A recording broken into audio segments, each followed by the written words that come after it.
Welcome to Hassani Corner bersama saya Hassani Abdul Ghani. Ini sebuah program baru.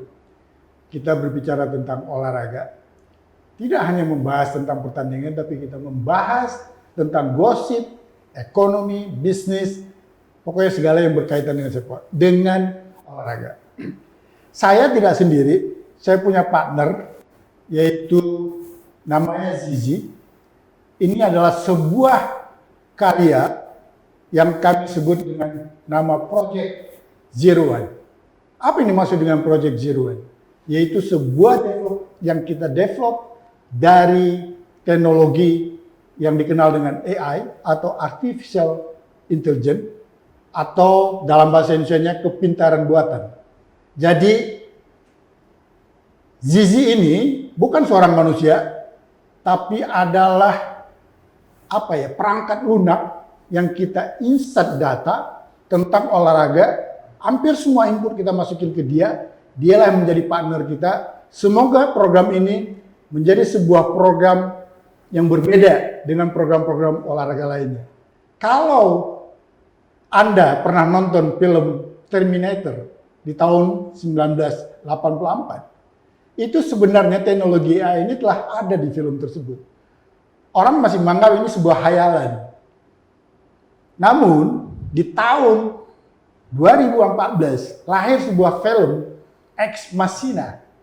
Disitulah teknologi AI ini banyak dibuat di dalam film tersebut, yang akhirnya teknologi ini berkembang pesat di akhir-akhir ini. Malah ada beberapa kontroversi, seperti misalnya kita mendengar ada sebuah AI yang dengan diberi nama Lambda. Lambda itu adalah teknologi yang dibuat oleh Google, sampai si pencipta Lambda ini dipecat karena dia saking fanatisnya menganggap si AI ini ibarat sebagai manusia. Lalu ada juga yang dikenal dengan nama Sophia yang dibangun oleh sebuah perusahaan Hong Kong, yaitu Hanson Robotics. Nah, maka hari ini berkembanglah robot-robot AI ini. Kami hari ini dan selanjutnya saya akan didampingin atau menjadi partner saya dengan Zizi, hasil karya dari Project Zero One. Saya akan sapa dulu, siapa Zizi itu? Halo Zizi, apa kabar? Halo Hassani, baik. Apa kabar Hassani? Baik, saya sehat. Tentu Zizi selalu sehat ya? Sehat selalu Hassani. Oke, baik. Inilah partner saya yang hari ini kita akan membahas sebuah topik yang bakal hot di Indonesia, yaitu Piala Dunia U17. Saya tidak sendiri. Selain ditemani oleh Zizi, saya juga ada kedatangan tamu, yaitu Mas Deden Firmansyah. Halo. Selamat datang, Mas. Terima kasih, Bang Hassani. Apa kabar? Sehat? Baik, baik. Gimana, Bang Hassani? Sehat? Alhamdulillah. Alhamdulillah. Nah, yang penting kalau ini kan human. Kalau betul. di sana humanoid. Humanoid. Ya, tapi kita ingin mengembangkan sesuatu. Iya, iya. Saya ingin tahu, Mas Deden ini tentu banyak orang mungkin belum banyak tahu. Tapi saya kenal Mas Deden ini sudah lama. Siap. Orang yang selalu di belakang layar, yang bisa mengantar orang lain populer. Aduh, Ya. berat banget nih kayaknya. Saya sebenarnya dalam program ini ingin mengangkat orang-orang yang di belakang layar. Siap. Ya. Kalau selama ini kita tahu, karena Indonesia menjadi tuan rumah Piala U20 sebelumnya, Ya. orang mungkin kenal ketua umumnya Pak Muhammad Irawan, Ya. atau dikenal juga Iwan Bule ya. Ya. Atau orang tahu dengan Ibu Tisa, Ratu Tisa, karena waktu itu beliau sekjen Betul. yang menggolkan U20. Betul.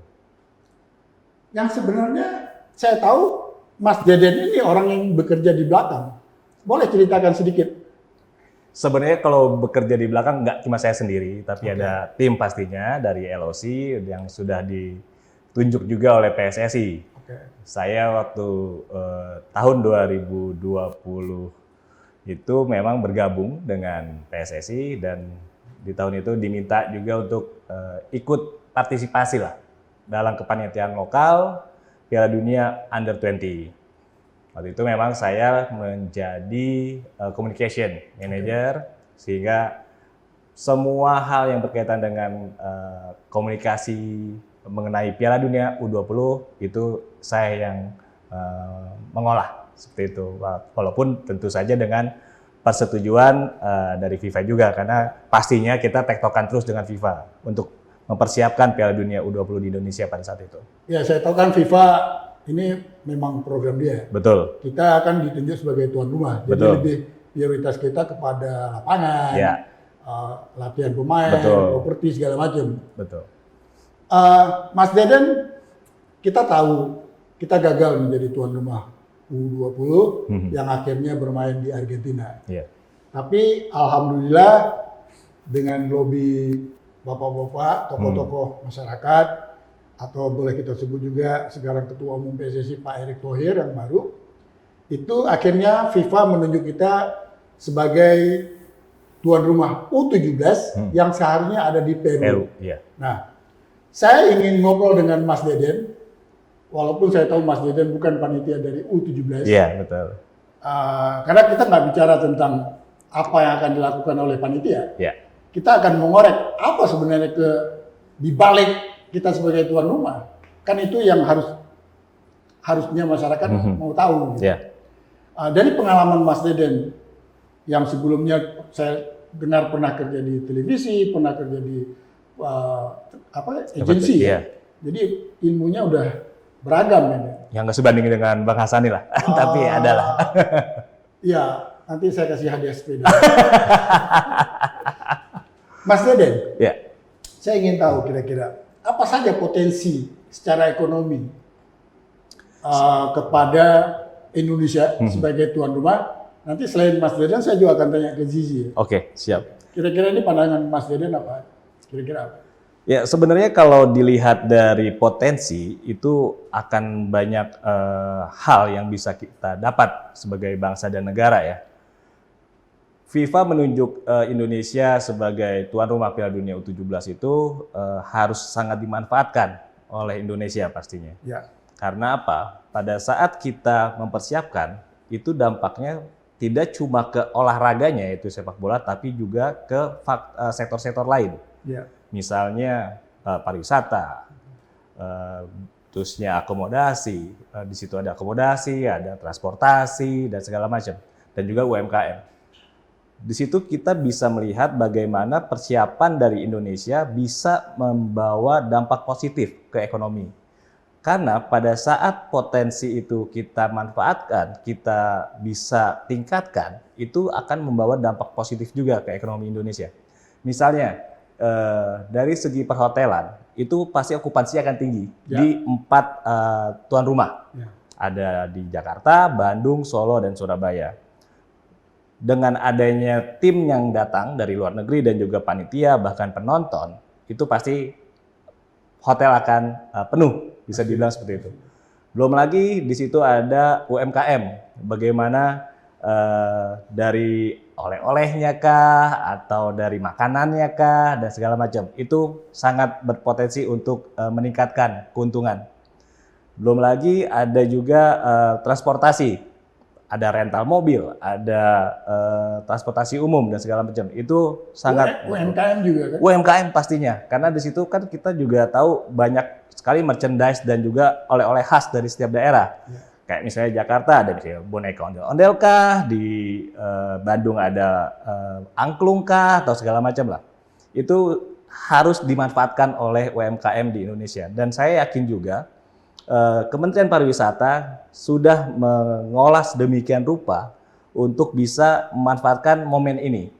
Bagaimana itu bisa meningkatkan penjualan dan penghasilan untuk UMKM dan juga Kementerian UMKM itu sendiri seperti itu. Sebenarnya cukup menarik Ya. dengan kita sebagai tuan rumah. Saya ingin tahu kalau Zizi punya pendapat bagaimana soal kita dari dampak ekonomi dengan kita menjadi tuan rumah U17 ini. Bagus sekali jawaban dari Deden. Saya ingin menambahkan, FIFA World Cup U17 memiliki potensi untuk memberikan dampak ekonomi yang signifikan bagi Indonesia. Dampak tersebut dapat dikategorikan menjadi 2, yaitu dampak langsung dan dampak tidak langsung. Dampak langsung peningkatan pendapatan dari sektor pariwisata seperti hotel, restoran, dan transportasi, peningkatan konsumsi barang maupun jasa, penciptaan lapangan kerja di sektor formal maupun informal.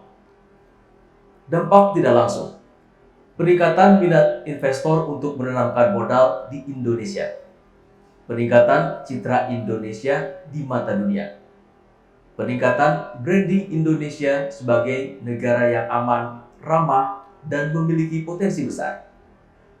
Berdasarkan studi yang dilakukan oleh Kementerian Pariwisata dan Ekonomi Kreatif, FIFA World Cup U17 diperkirakan akan memberikan dampak ekonomi sebesar 1,02 triliun rupiah. Dampak ini berasal dari peningkatan pendapatan dari sektor pariwisata, konsumsi, dan penciptaan lapangan kerja. Itu Zizi, mesin yang kita input data, memberi sebuah jawaban yang menurut saya sangat-sangat cerdas. Saya sendiri pernah pengalaman sewaktu menjadi salah satu bagian dari kepanitiaan Asian Games 2018. Di situ kita tahu, karena kan kita belum tahu nih, kan World Cup ini kan belum terjadi. Tapi waktu riset yang terjadi setelah Asian Games, yaitu kan Asian Games kurang lebih menghabiskan dana 6,8 triliun. Ada riset yang dibuat oleh negara lewat Bappenas, itu pada hari durasi Asian Games, itu terjadi dampak ekonomi langsung, itu sekitar putaran uang ada 50 triliun. Nah, sama seperti Zizi tadi katakan, mungkin itu yang direct, tapi yang tidak direct, nama negara itu naik. Nah, itu kan yang membawa orang turis datang. Turis kita kan meningkat. Dari dulu mungkin 6 juta, 10 juta. Kita kan bisa mencapai 12 juta, 15 juta itu masih susah. Sedangkan tetangga kita Malaysia itu sudah di angka 20-an. Kita nggak usah ngomong Thailand. Karena mereka udah top level di ASEAN. Nah, dampak dari turis ini itu luar biasa kepada perekonomian Indonesia. Itu satu. Kedua, investor yang datang menanamkan uang di Indonesia, itu juga nggak sembarang mereka datang kalau dia tidak percaya kepada negara tersebut.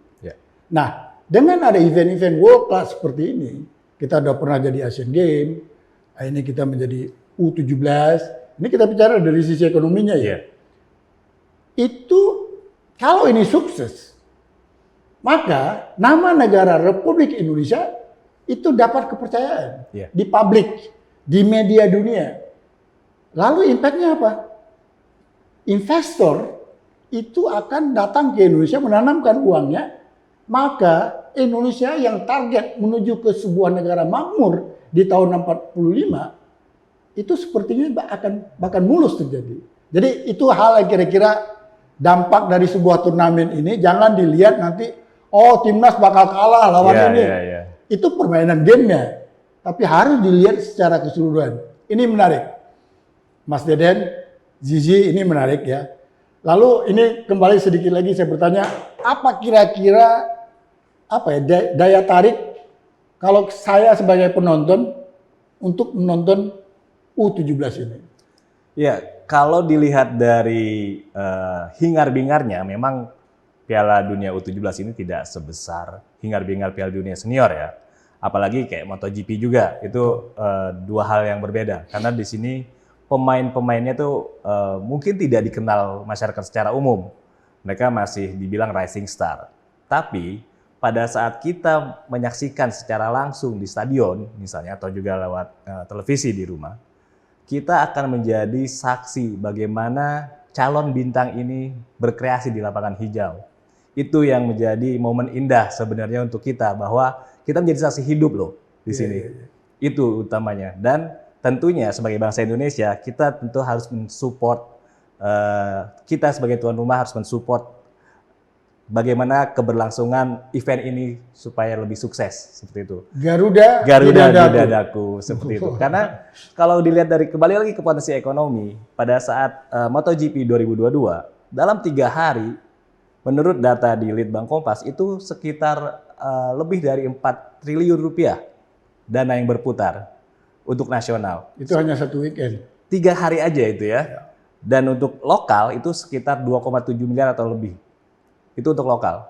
Bagaimana kalau di event Piala Dunia U17 dengan ada 52 pertandingan yang bisa mendatangkan lebih dari mungkin jutaan wisatawan atau mungkin penonton, dampaknya akan lebih besar pastinya. Tapi tetap, kita tidak boleh berpatokan dengan ekspektasi, tapi tetap harus dengan aksi.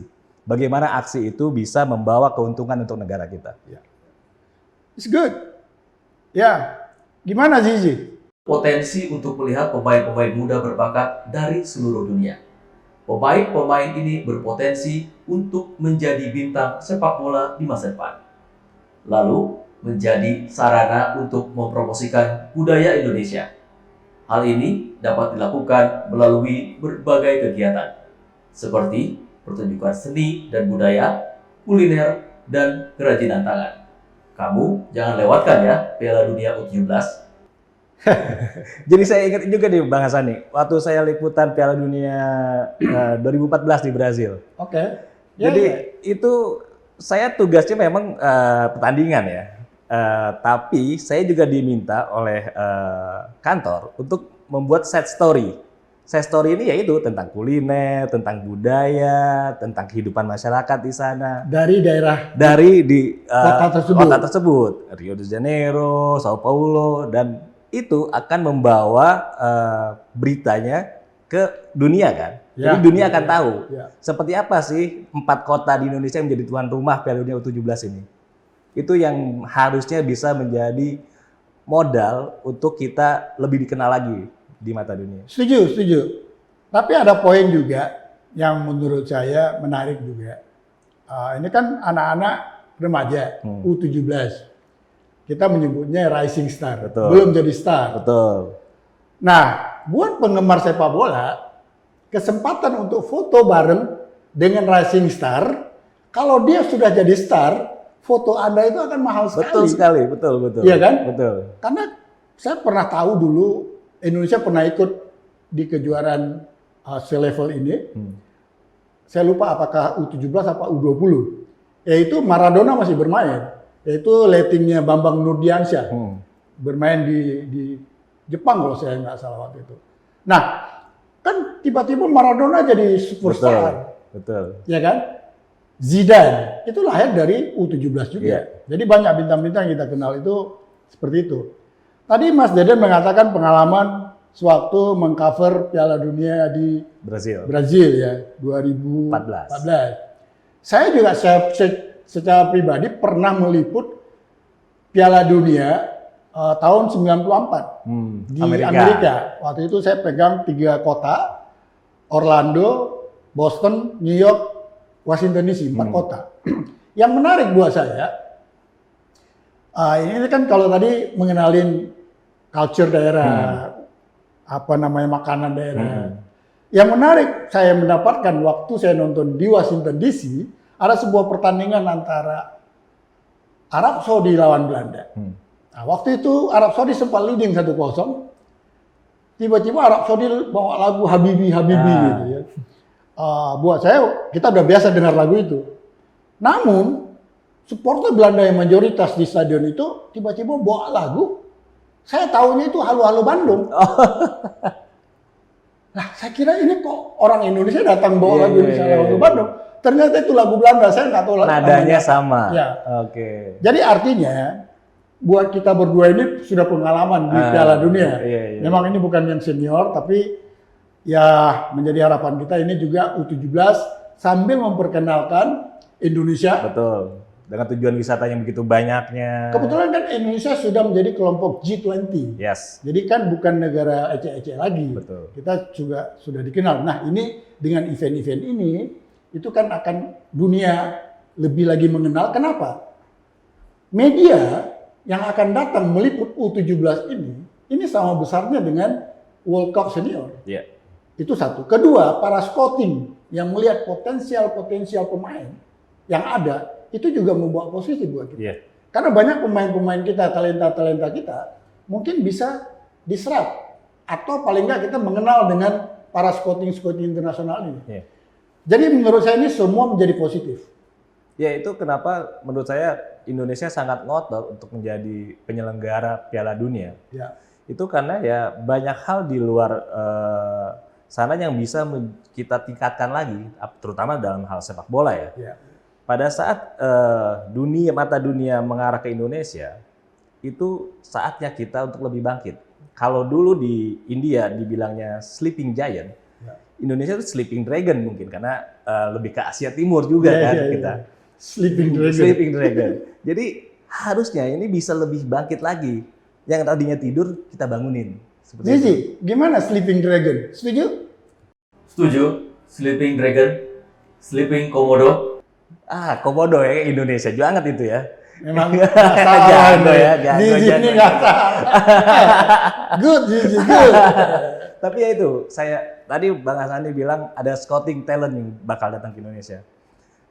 Saat kita menjadi tuan rumah Piala Dunia, FIFA itu memang mengharapkan perkembangan sepak bola di negara tuan rumah itu berkembang. Karena apa? Dengan adanya kita sebagai tuan rumah, fasilitas olahraga terutama stadion dan lapangan latihan itu harus ditingkatkan. Ya. Indonesia sebagai tuan rumah, standarnya, infrastruktur, terusnya dari segi keamanan, semuanya harus memenuhi standarnya dari FIFA. Walaupun di sini kategorinya masih U17 ya. Ya. Tapi semuanya standar. Pada saat kita bermain sepak bola di lapangan yang sesuai dengan standar FIFA, otomatis pemain-pemain juga akan lebih baik performanya, latihannya akan lebih bagus, tekniknya akan lebih meningkat. Itu yang diharapkan oleh FIFA sebenarnya. Mas Daden, karena Mas Daden orang bola juga, jadi paham lah. Saya setuju tadi dengan kita menjadi tuan rumah U20 waktu itu, yang sekarang kita kenyataannya menjadi U17.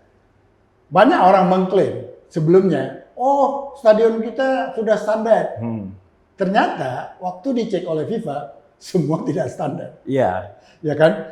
Nah, akhirnya FIFA mengatakan yang standar seperti ini.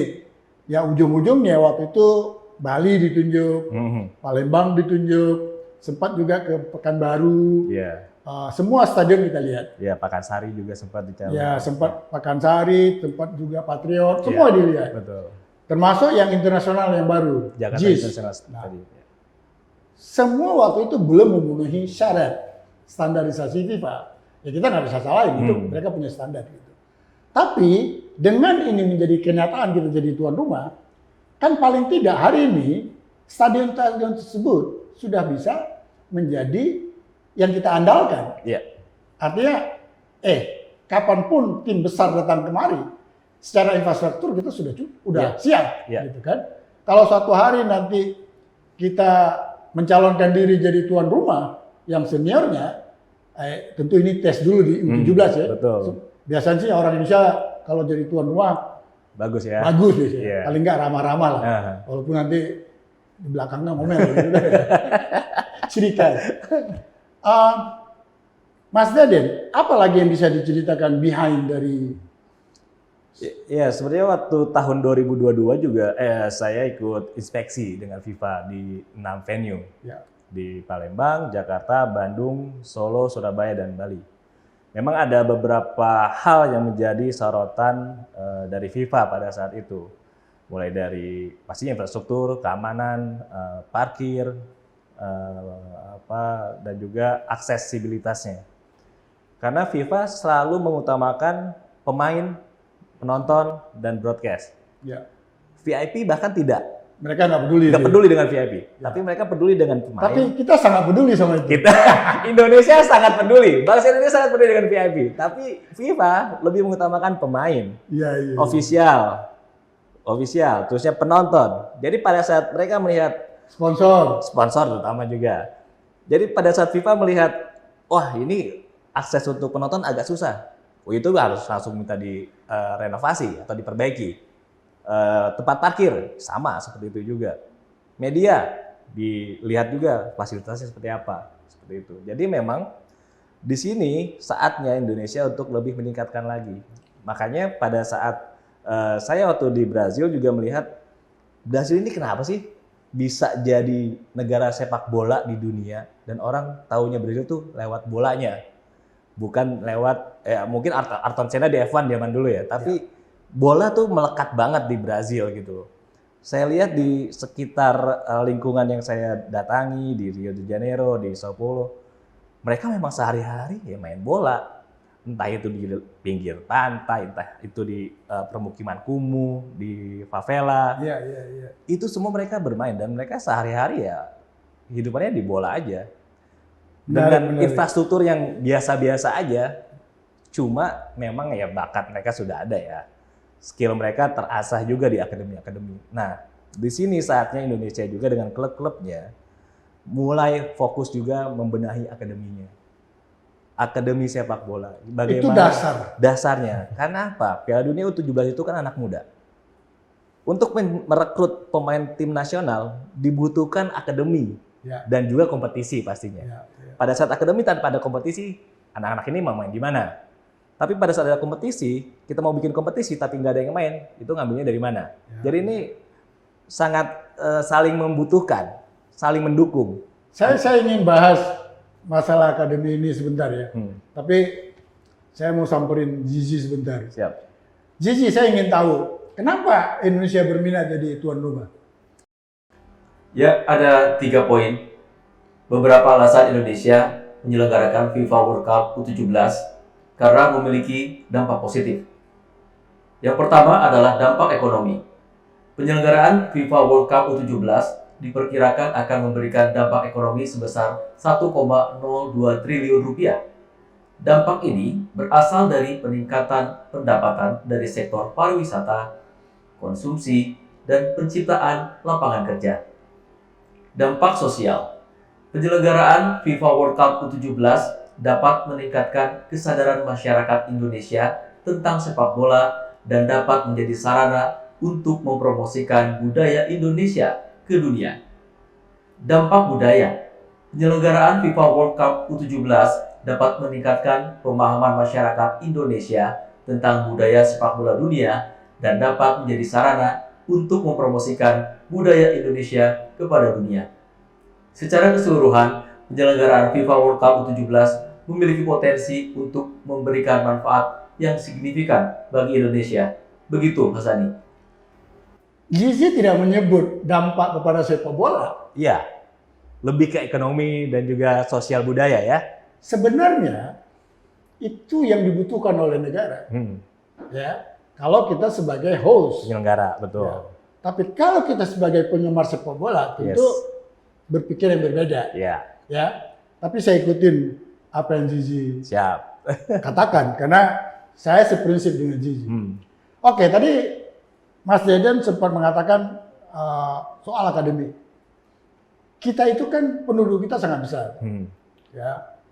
Potensial talenta kita cukup besar. Betul.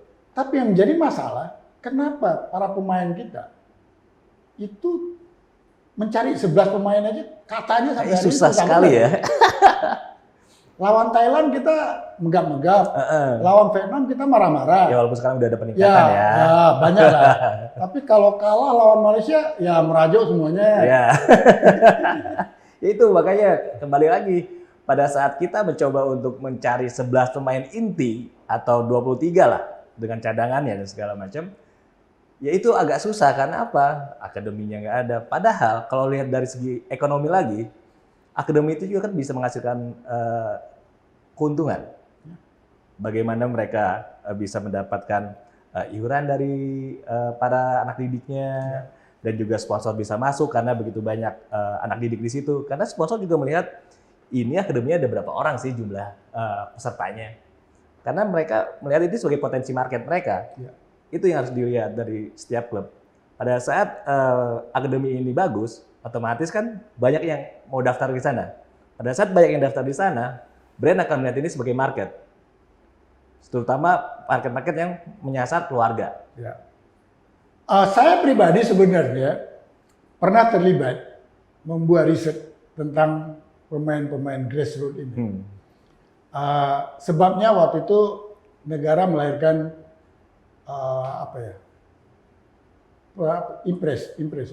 instruksi presiden nomor 3 2019, yaitu tentang percepatan sepak bola nasional. Nah, waktu itu saya masih di PSSI, ditunjuk sebagai tim ad hoc lah untuk ini. Lalu saya melihat, wah ini saya buat tim kecil, kita buat riset. Kenapa Indonesia dari taruhlah U9, U8 sampai U16 itu masih oke. Namun setelah itu kita cenderung tidak baik, malah turun. Gitu. Berbeda dengan anak Eropa, U16 mereka baru start. Jadi banyak kita ketemuin ternyata dalam riset ini, kita itu dari U8, 10, 16 ke bawah, itu kalau main yang diinstruksikan oleh pelatih, Diikuti ya. kalah, menang, dipush. Jadi fun-nya hilang. Sedangkan anak-anak Eropa, dia masih bermain fun. Di 16 baru mereka dihitung. Mulai prestasi yang Ya, akhirnya kami membuat waktu itu riset itu kita buatlah apa yang harus kita berikan kepada federasi. Dari hasil riset kami, maka kita katakan harus ada standarisasi soal akademi ini di SSB lah yang dikenal sekolah sepak bola. Itu kita harus ada standarisasi secara nasional, maka kita buat standar, kita riset negara mana yang pantas kita contoh. Waktu itu kita mendapatkan berapa negara, ada Belgia, segala macam, akhirnya kita pilih Jerman. Jerman itu melahirkan namanya School of Excellence. School of Excellence ini lahir di Jerman, ada 52 School of Excellence. Nah, waktu itu kita pikir, ya udah kita kan punya 34 provinsi. Kalau satu provinsi punya standar School of Excellence dengan standar FIFA, ada sport science di situ, sport marketingnya masuk, semua cikal bakal untuk anak-anak itu tumbuh menjadi seorang profesional, itu telah ditanam di School of Excellence. Ya, sayang proposal kami itu tidak berlanjut karena kondisi tiba-tiba ada pergantian pengurus. Ya, saya harapkan pengurus yang baru nanti bisa melihat, melanjutkan karena saya lihat potensi sangat bagus. Karena kalau ini bisa disamaratakan secara nasional, maka akan melahirkan banyak bibit-bibit. Saya pikir momen menjadi tuan rumah U17 ini ya momen yang tepat buat Indonesia untuk berbenah dari segala hal. Iya, sebenarnya PSSI juga punya klub licensing kalau nggak salah ya. Klub licensing ini ya standar ya. Ya, klub licensing ini memastikan bahwa setiap klub di Indonesia dan seluruh stakeholder sepak bola di Indonesia itu mengikuti ini, terutama klub ya. Bagaimana setiap klub itu bisa mempunyai akademi, beda dengan SSB. Jadi mereka harus punya akademi. Bagaimana kan kita tahu sekarang ada yang namanya kompetisi EPA. Betul, itu kan akademi. U16, U14, U16, U18, U20, betul. Nah, dari situ harusnya mulai bisa kita lihat bagaimana keseriusan dari setiap klub. Ya memang ini membutuhkan biaya pastinya. Membutuhkan biaya, bagaimana mereka bisa memanage akademi tersebut. Makanya kadang-kadang dari setiap klub mungkin juga melihat, wah ini butuh fokus yang tersendiri juga nih. Karena untuk mengurus tim utamanya aja agak kerepotan mungkin ya saat ini. Tapi ya memang itu yang harus dilakukan sebenarnya. Itu yang kita bisa lihat di liga-liga Eropa, di klub-klub Eropa. Bagaimana justru dari akademi mereka sendiri, mereka merekrut pemain untuk tim utama mereka nantinya. Di Inggris West Ham ada, Southampton ada, di Italia banyak lagi. Dulu Ajax Amsterdam itu bisa dibilang sebagai lumbungnya pemain-pemain potensial untuk menjadi bintang di dunia bahkan. Tapi ya itu yang harusnya kita contoh. Di Jerman ya banyak sekali Schalke. Saya pernah ke Belanda. Saya sempat berkunjung ke Ajax. Saya lihat luar biasa. Betul. Campnya Ajax itu sebesar kompleks Senayan. Dengan stadion field yang cukup banyak. Yaitu melahirkan bintang-bintang yang datang dari seluruh dunia. Mereka buat, mereka latih, mereka ada sekolahnya segala macam. Nah, itu saya belum pernah menemukan di Indonesia. Ya, saya nggak tahu mungkin ke depan ini dengan momen U17 ini bisa lahir. Tapi saya lihat Bali United sudah membuat training center yang standar ya. Tapi ada yang menarik. Kalau saya tanya 1-2 orang SSB, mereka banyak kecewa. Para pemain mereka kalau diambil oleh akademi yang tadi akademi klub itu suka tidak ada timbal balik. Iya. Di Belanda saya sempat bertanya apa yang dilakukan oleh Belanda. Itu Belanda menyebut mereka si PSSI-nya Belanda itu membuat aturan pemain misalnya punya ayak diambil oleh klub lain di sesama Belanda, tapi masih akademi di bawah akademi, itu ada biaya yang harus dikeluarkan. Iya. Kalau saya tidak salah itu sekitar 30.000 euro untuk biaya transaksi itu. Iya. Nah, kalau ini bisa dilakukan regulasi ini oleh PSSI, tentu ini kan akan menjadi protek buat SSB Betul. yang telah membina anak-anak ini yang menjadi cikal bakal akademi. Dan untuk pemain itu sendiri juga Bang sebenarnya. Iya kan proteksinya. kita kelemahan kita juga kan Betul. tidak ada data. Betul. Dokumentasi data itu kita nggak punya. Jadi tiba-tiba Egy Maulana sudah bermain.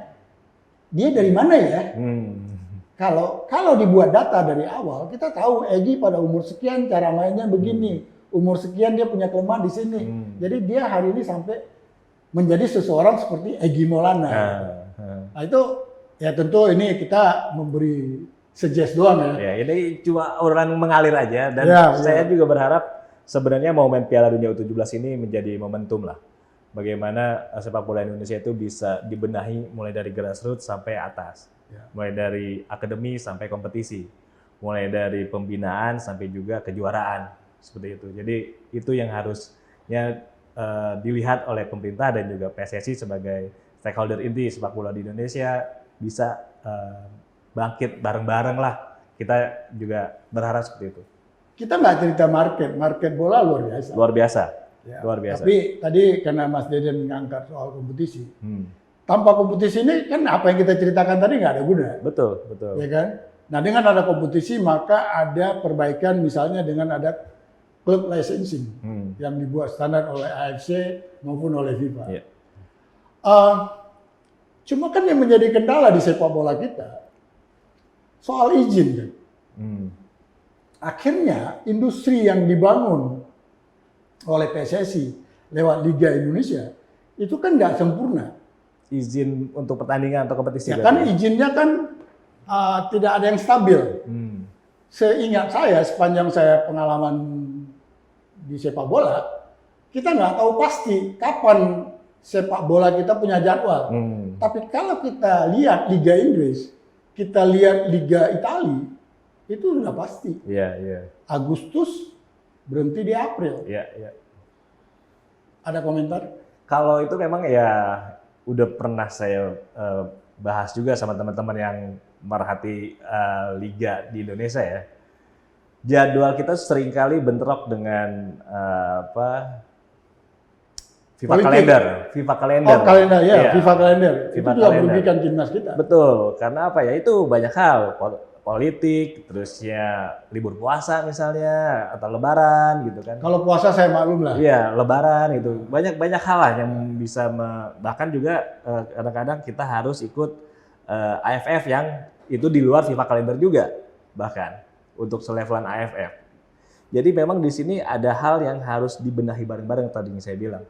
Pada saat kalender itu sudah tepat dirembukin dari awal, misalnya pada saat kongres atau sebelum musim itu bergulir, itu akan lebih baik, terutama untuk pemain dan juga klub. Bagaimana mereka mengatur latihannya, bagaimana mereka mengatur pemainnya, bagaimana mereka mencoba untuk menjaga supaya pemain ini tidak cedera. Dan pada saat pemain ini dipanggil ke timnas, mereka tuh dalam kondisi yang fit juga, gitu.